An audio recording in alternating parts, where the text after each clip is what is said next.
দর্শক দেখুন, বাংলাদেশে হিন্দু নিধন অব্যাহত চলছেই। সাংবাদিক খুনের রাতেই ব্যবসায়ীকে হত্যা।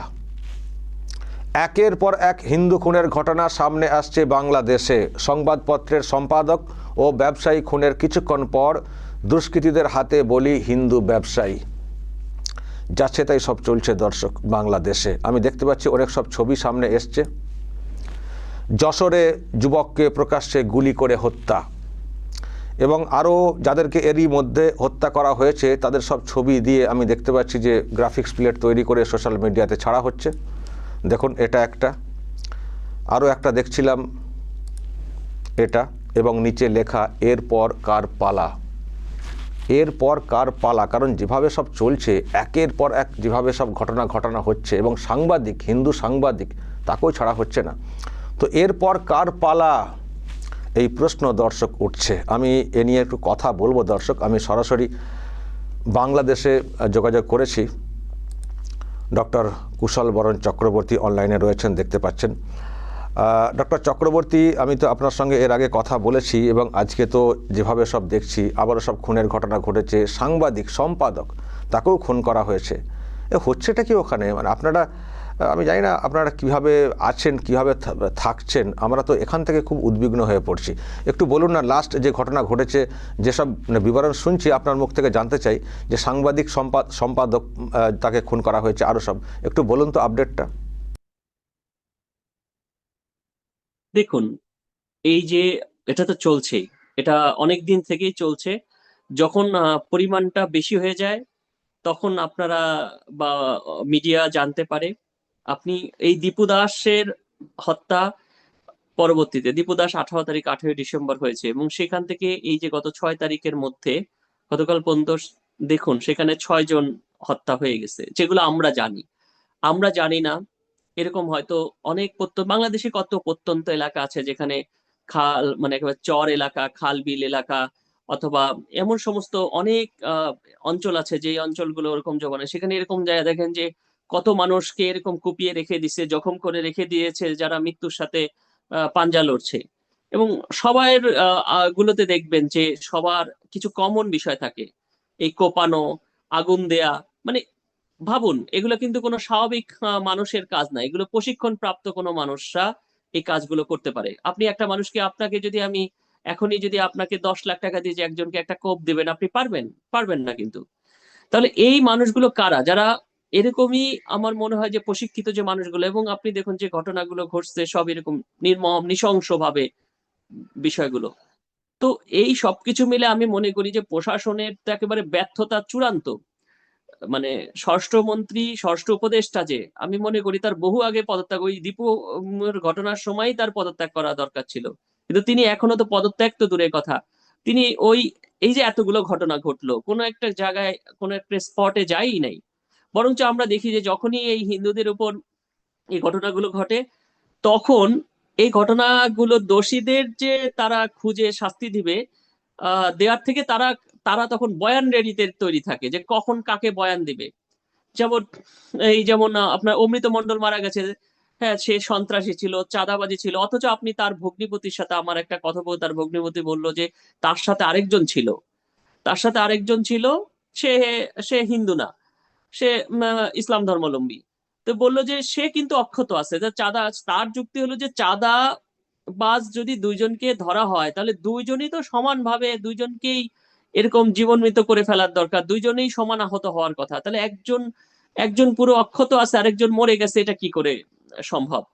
এবং এই যে যেমন এর নামেও আমি দেখছি যে এই যে যশোরে যাকে মারা হয়েছে চরমপন্থী লেখা হচ্ছে, অর্থাৎ অথচ দেখছি যে সে একটা মানে সংবাদপত্রের সাথে যুক্ত, সে বরফ কলের একটা মালিক, কিন্তু ওই যে, মানে অর্থাৎ আগের থেকে বয়ান রেডি থাকে যে তাকে কিভাবে ট্যাগিং, যেমন এক নারীকে ঝিনাইদহে দর্শন করা হয়েছে, আগের থেকেই বয়ান রেডি যে সে তার নারীর তার চারিত্রিক দুর্বলতা ছিল। মানে এই যে বয়ানগুলো আপনি দেখুন, বাংলাদেশে যে মন্দিরগুলো যে ভাঙচুর এগুলো হয়, মানে এমনি কি হয়, রেডি থাকে যে অজ্ঞাত দুষ্কৃতিকারী, একটা কমন একটা ডায়লগ। আপনি যদি জানেও যে কে ধরছে, সিসিটিভিতে দেখাও যায় কে ধরছে, তাও পুলিশ লেখার সময় লেখে অজ্ঞাত দুষ্কৃতিকারী। ওর মধ্যে যদি ধরা পড়ে তাহলে মানসিক বিকারগ্রস্ত, হ্যাঁ, এই বিষয়গুলো। তাহলে আজ পর্যন্ত কারোর শাস্তি হয় নাই। তাহলে এগুলো তো ঘটবে। এবং এখন যে এই যে আমরা দেখতেছি ইলেকশন আসলেই, যেমন আমাদের 2001 এর ইলেকশন থেকে তো স্পষ্ট সবকিছু মনে আছে। ইলেকশনের পূর্বে, ইলেকশনের দিন, ইলেকশনের পরে, এটা একটা মানে একেবারে হিন্দুদের উপর একটা অত্যাচার। মানে এটা যেন একেবারে আমার মনে হয় যে মানে ইলেকশন হবে আর হিন্দু অত্যাচার হবে না, হিন্দু নির্যাতন হবে না, এটা একটা মানে একটা মানে আহ, মানে কি বলবো, মানে এটা হবেই। আমরা না, আমি কোন আমি আমি জায়গায় দুটো আসলে জিনিস, আমরা আমি বিচার। দুটো বিষয় পরিষ্কার করতে চাই। তার মানে যেটুকু বুঝলাম যে আপনাদের ওখানে ভোট মানে হিন্দুদের উপরে নির্যাতন করলে মুসলমানরা ওইদিকে একাট্টা হবে, আমাদের ভোট ব্যাংক পরিপূর্ণ হবে। এই জন্য হিন্দুদের উপরে যারা যত অ্যাটাক করতে পারবে ততই মানে দেশভক্ত প্রমাণ হবে, মানে এই রকম একটা কনসেপ্ট নাকি ভোটের বাজারে একটা মার্কেট গড়ার ক্ষেত্রে? দেখুন, আমাদের কাছে নির্বাচন মানেই নির্যাতন। নির্বাচন কখনো যে বলে না উৎসব মুখর পূর্বে, হ্যাঁ উৎসব মুখর পরিবেশে আমি তো দেখি নাই। আমরা এই সেদিন এই 16 সালে দেখছি বাংলাদেশে 10% হিন্দু ছিল 16 সালে, এই 16 সালে। আজকে বাংলাদেশে 7%। আপনি চোখের পলকে একটা দেশে, বাংলাদেশের মতন দেশে, সেখানে যদি 3% কমলে পরে কত লক্ষ মানুষ কমে গেছে আপনি কল্পনা করেন তো, সরকারি ভাবে আর বেসরকারি ভাবে কত কমে গেছে বলেন। এই যে কথায় কথায় কথা নাই বার্তা নাই, কেউ কারো কেউ কিছু বললো না বললো, এই ধর্মীয় অনুভূতিতে আঘাত বলে হাউ মাউ কাউ করে ঝাঁপায় পড়া। হ্যাঁ, এই যে বিষয়গুলো আপনি দেখুন যে আপনি মানে দীপু দাস কি বলছে, কার কোনো প্রমাণ নাই, র্যাবও স্বীকার করলো কোনো, কেউ বলছে কোনো প্রমাণ নাই, তাকে মেরে ফেললো কি নিষ্ঠুর ভাবে। আপনি একটা মানুষকে মারতে মারতে সেখান থেকে প্রায় 1 কিলোমিটার দূরে মেইন হাইওয়ে রোডে নিয়ে তাকে উলঙ্গ করে তাকে এরকম ভাবে মারধর করতে করতে ঝুলানো, ঝুলানোর পরে তারপরে তার গায়ে আগুন দেওয়া, তারপরে সেই দড়ি যখন আগুনে পুড়ে গেছে নিচে পড়ে গেছে, তারপরে তার মাথায় বাড়ি দেওয়া, এবং সেগুলোকে আনন্দের সাথে সাথে হাজার হাজার মানুষ, শত শত মানুষ সেগুলো ভিডিও করতেছে। আপনি ভাবুন কত নিষ্ঠুর। আজকে আমি একটা বিশ্ববিদ্যালয়ের শিক্ষক, আমাকে কথায় কথায়, আমি যেহেতু সংখ্যালঘুর পক্ষে কথা বলি দেখে আমাকে কথায় কথায় ভারতের দালাল, রয় এজেন্ট, হ্যাঁ হিন্দু মানেই ভারতের দালাল, হিন্দু মানেই রয়ের এজেন্ট, এই যে একটা কমন একেবারে কথায় কথা। এবং ইদানিং আমি দেখতেছি মানে আম, আহ, মানে অনেক বিষয় আছে যেগুলো আসলে সব তো মন চাইলেও সব খুলে বলা সম্ভব না। এখন যাদের হত্যা করতেছে আপনি তারা কিন্তু দেখবেন যে মানে এই ছোটখাটো ব্যবসায়ী। এমনিই তো ধরেন এখন হিন্দুদের চাকরি বাকরির একেবারে মানে কমে গেছে, তার মধ্যে এখন এই এই যে ক্ষুদ্র ব্যবসায়ী গুলোকে হত্যা, আপনি দেখেন যেই লোকগুলোকে হত্যা করছে, আপনি দেখুন খোকন দাস ক্ষুদ্র ব্যবসায়ী, আপনি বরফকালের ছোট ব্যবসায়ী, ব্যবসা করে এই যে এই রানা প্রতাপ, ও একটা ব্যবসায়ী। এই যে যেটা শরৎ চক্রবর্তী, ও ব্যবসায়ী। ওখানে যে নরসিংদী কিছু আগে সেম নৃশংস ভাবে যে আরেকজনকে ঘটনা করেছে, সেও ব্যবসায়ী। এবং যারা আমি দেখলাম যে এখন তো আর হিন্দুদের মধ্যে এই উঁচু তলার ব্যবসায়ী গুলো ওরকম নাই, এখন যেটা একেবারে নিম্নবিত্ত নিম্ন মধ্যবিত্ত যে ব্যবসায়ী গুলো আছে এখন তাদের ধরতেছে। এরকম করতে করতে করতে করতে আপনি দেখুন সেখান থেকে মানে ওই লেভেলটাকে মানে একটা ভীতির পরিবেশ তৈরি করে ফেলতেছে ওই লেভেলের মধ্যে। আচ্ছা দেখুন, আমরা বলতেছি ভীতুর পরিবেশ, এখন হয়তো আপনার এই বক্তব্য পরবর্তীতে আমাকে আইসা বলবে তুই ভারতের দালাল, ভারতের মিডিয়ায় যাইয়া দেশের। আরে আমি বলছি যে ভাই এত ঘটনা ঘটতেছে, দেশের স্বরাষ্ট্রমন্ত্রী কেন স্পটে যায় না? স্বরাষ্ট্রমন্ত্রীর সাথে আমরা দেখা করতে চাইছি ঢাকেশ্বরী মন্দিরে সকল সংগঠন মিলে, তিনি দেখা করে সুযোগ দিছে? তার কাছে তো আমরা এই অন্য মিডিয়ায় আমার আমার দেশের মিডিয়ারা যদি শুনতে চাইতো বা আমার দেশের এরা যদি শুনতে চায়, আমরা তো সবাইকে বলতে চাই, তারা তো শুনতেও চায় না। আমরা বারবার বলতেছি যে আমরা আপনাদের সাথে কথা বলতে চাই, বলেন আমাদের কথাও তো তারা শুনতে চায় না। আমরা এতবার বারবার বারবার ডাক দিলাম, আমরা বললাম, মশাল মিছিল করে বললাম আমরা আপনাদের সাথে কথা বলতে চাই। আপনি এরকম যে ঘটনা, এরকম ঘটনা ঘটতেছে, আমরা সেটা নিয়ে আন্দোলন করতেছি, কই আমাদের মানে কোনো এটা না কোনো হেলদোল নাই। তো ঠিক আছে, গেল কয়টা মালাওয়ান মারা গেল, তাতে কি যায় আসে, এরকম একটা ভাব। তাহলে আপনারা তো সত্যি খুব দুশ্চিন্তায় আছেন, এবং আপনি যেটা বলছেন তা আমিও ভাবি। তবে আমি আপনার অনুমতি নিয়েই আপনাকে বলতে নিয়ে এলাম যে আপনি কদিন ধরে কথা বলছেন, আপনি আবার টার্গেট হয়ে যান যে ভারতীয় মিডিয়ার সঙ্গে আপনি কেন কথা বলছেন, কিন্তু এটাও ঠিক না। দেখুন আপনারা টার্গেট তো বললে, আমি অনেক, না আমি তো বললে আগেই কি সত্য করি বা। কথা বললেই, এখানে সত্য কথা বললেই টার্গেট। আপনি দেখুন, আমি আমার ভাইবা, আমি একটা বিশ্ববিদ্যালয়ের শিক্ষকরা প্রমোশন পায়, কেউ টেরও পায় না।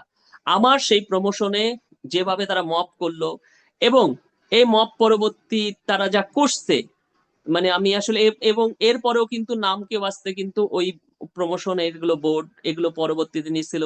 আমি 3:30টায় আমার আমার আগামীকালকে পরীক্ষা, আমি এই যে পরবর্তী যে পরীক্ষাটা আবার নিয়েছিল, হ্যাঁ, আমি পাইছি 3:30টার সময় চিঠি, আর 4:30টার মধ্যে নিউজ হয়ে যায় আমার দেশে, বা 4টার মধ্যে নিউজ হয়ে যায় আমার দেশে, আপনি ভাবুন। এবং তারপরও যা হওয়ার তাই, তাদের সেই ডিজাইনে যা হওয়ার নাম কেউ আসতে, জাস্ট পরীক্ষা হয়েছে, কি হয়েছে আমি আর এই প্রকাশ্যে মিডিয়ায় বলতে চাই না, বুঝছেন?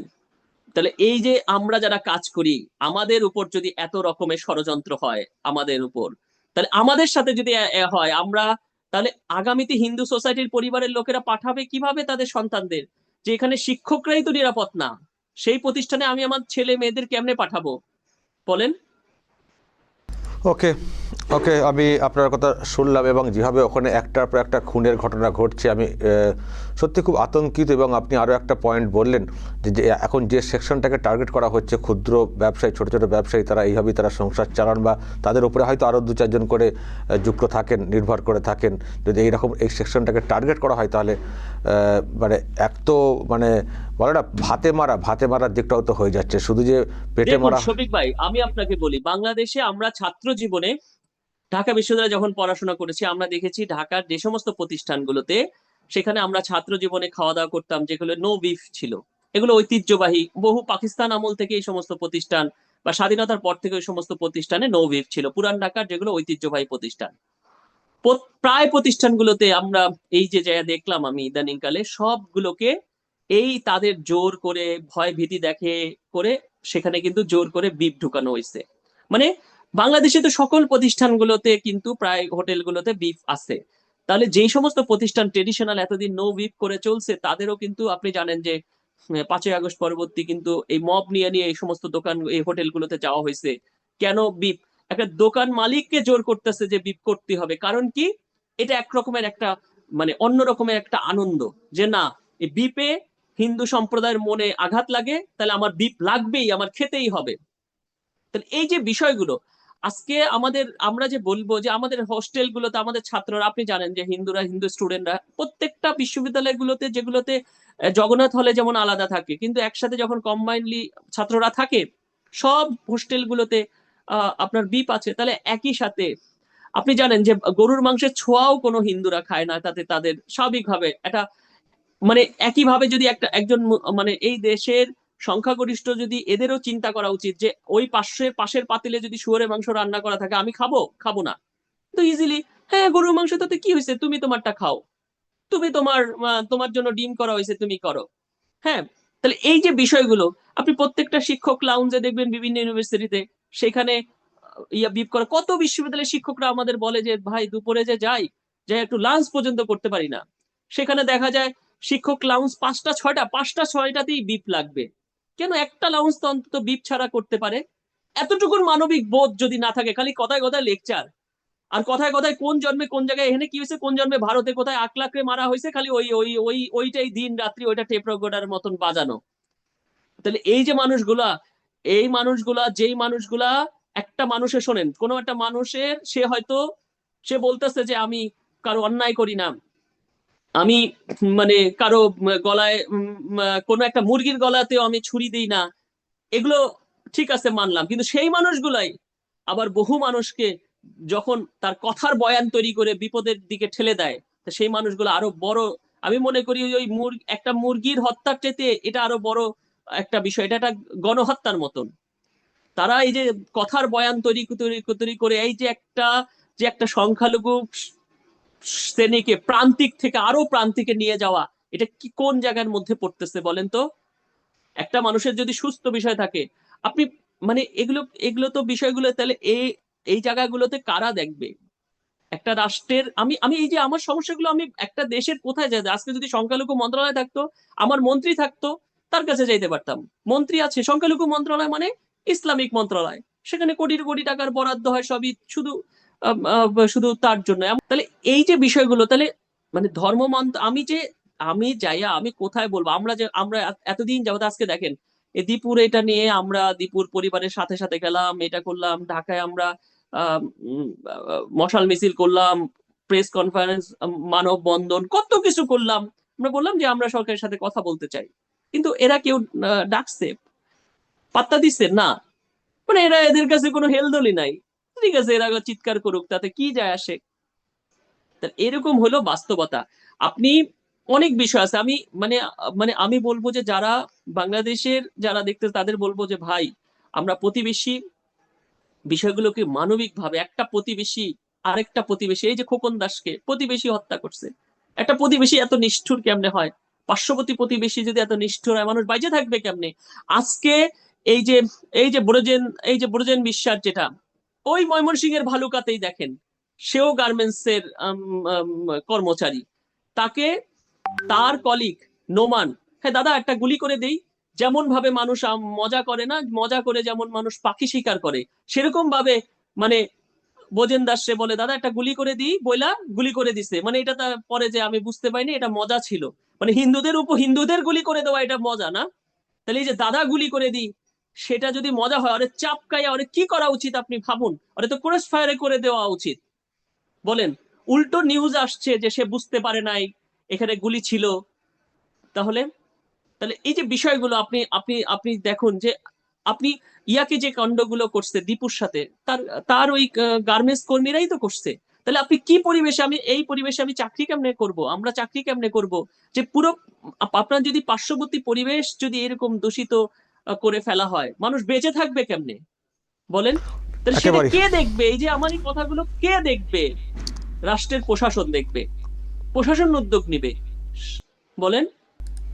বুঝতে পারছি। আমি কি বলবো আমি তো নিজেই বুঝে উঠতে পারছি না। যা সব শুনছি আপনার কাছ থেকে আমি তো শুধু হাঁ হয়ে শুনছি, কি অবস্থা সেটা শুধু ফিল করছি, এবং আপনারা যে উৎকণ্ঠা উদ্বেগে আশঙ্কায় আছেন আমি শুধু ভাবছি আপনাদের দিন রাত কীভাবে কাটছে। যাই হোক, আজ আর বেশি কথা বলতে পারছি না। আপনি অনেক তথ্য দিলেন, অনেক কথা বললেন, উদ্বেগের কথা জানালেন। এটুকুই বলতে পারি, সাবধানে থাকবেন, সতর্ক থাকবেন। আর কি বা বলবো আমি জানি না আপনার দেশের সেই পরিবেশ কখনো ফিরবে কিনা যে পরিবেশ আপনারা চাইছেন। যাই হোক, ভালো থাকবেন, পরে আবারও যোগাযোগ করব। ভালো থাকবেন। দর্শক শুনলেন, আমি তো হাঁ হয়ে শুনছিলাম, কি বলবো বুঝে উঠতে পারছি না। আর এই যে সব ছবি দেখছেন সোশ্যাল মিডিয়াতে এসছে, একের পর এক খুন হচ্ছে। ব্রজেন্দ্র বিশ্বাস, অমৃত মণ্ডল, রানা প্রতাপ, যে ঘটনা সাংবাদিক বলা হচ্ছে, দীপু চন্দ্র দাস, মণি চক্রবর্তী, খোকন চন্দ্র দাস, আরও অনেকের প্রাণ কেড়ে নেওয়া হয়েছে। এগুলো একেবারে টাটকা, এবং এখান থেকে প্রশ্ন উঠছে, যেভাবে একটার পর একটা ঘটনা ঘটছে আর কি, সেখান থেকে প্রশ্ন উঠছে যে এরপর কার পালা। আর ডক্টর চক্রবর্তী বললেন, আমি যে আপনার সঙ্গে কথা বলছি আমি জানি না আমিও শিকার হয়ে যাব কিনা। যদিও উনি শিকার হয়েছেন প্রফেশনালি, উনি যেখানে চাকরি করেন ওনার পদোন্নতি আর হয় না। উনি হিন্দুদের ওপরে নির্যাতন ইত্যাদি নিয়ে সরব হন, একটু প্রোগ্রাম করেন, ব্যাস টার্গেট। জানি না আরও বড় কোনো টার্গেট করে ফেলা হবে কিনা। তবুও ওনারা বলতে বাধ্য হচ্ছেন যে ওখানকার দেশের মিডিয়া যদি এইগুলোকে একটু হাইলাইট করতো তাহলে হয়তো কর্তৃপক্ষের নজরে আসা যেত। হচ্ছে না, সেই জন্য হয়তো আমরা কথা বলতে চাইলে আমাদের সঙ্গে কথা বলতে শুরু করেন, যখন বলতে শুরু করেন কথা শেষ হয় না। বুঝতে পারছি অনেকটা সময় ধরে উনি কথা বলতে চাইছেন, অনেক কথা না, জানাবার মতো জায়গা নেই, আমাদেরও খানিকটা লিমিটেশন আছে বলে আমরাও একেবারে সব কিছু লং টাইমে শুনতে পারছিও না। তো যাই হোক দর্শক, এই হচ্ছে ব্যাপার। বাংলাদেশের পরিস্থিতি, আবারও খুনের ঘটনা ঘটেছে। সাংবাদিক একজন সম্পাদক, তাকেও খুন। তিনি হয়তো একটু কড়া ভাষায় কিছু লিখছিলেন, হতে পারে। ব্যাস, সাংঘাতিক অবস্থা। দর্শক বলবেন যদি আপনাদের এই নিয়ে আরও কিছু বলার থাকে অবশ্যই বলবেন, কমেন্ট বক্সে নজর রাখবেন আরামবাগ টিভিতে।